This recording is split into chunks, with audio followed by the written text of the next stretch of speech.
अस्सलाम वालेकुम नाज़रीन, उम्मीद है कि तुम ठीक ठाक हो गए। अज मैं हांडी बना रहा वा। आ वे लो प्याज पाया होया, घ्यो पा लिया विच ते टमाटर कट्टे हुए आ, मिर्चां कट्टियां हुई वा। आ वे लो अज इहदी हांडी बना रहे हैं, आपां कोरमा बनावांगे ते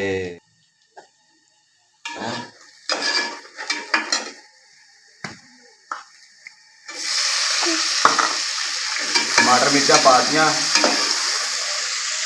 इधर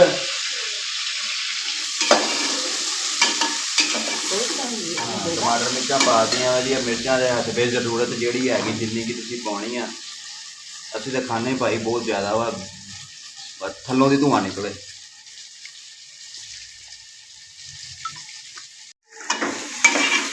देखो साइड पे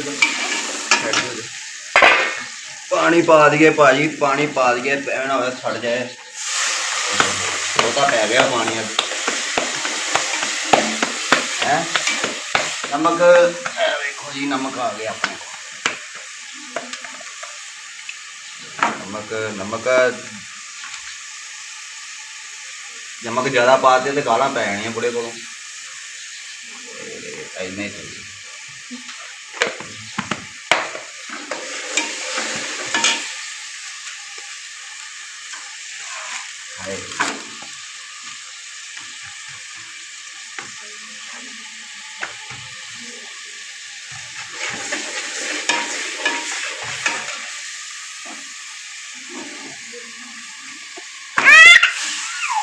नाज़रीन हुण असीं भुनांगे इनू ते भुन के कुछ 5-10 मिनट भुनांगे।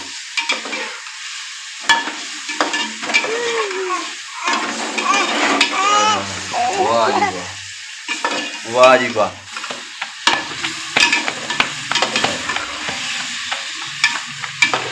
वाह जी वाह।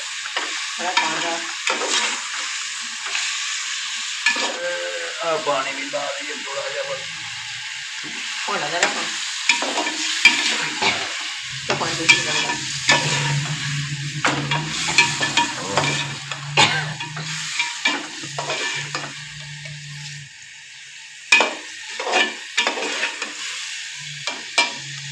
ये लो अपनी चीज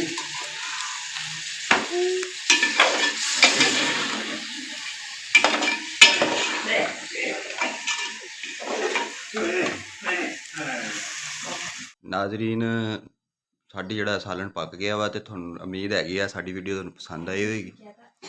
ते अगर जो वीडियो पसंद आई है तो साडा जिहड़ा चैनल सबसक्राइब करो, बैल आइकन दे बटन ते क्लिक करो ते लाइक करो, शेयर करो।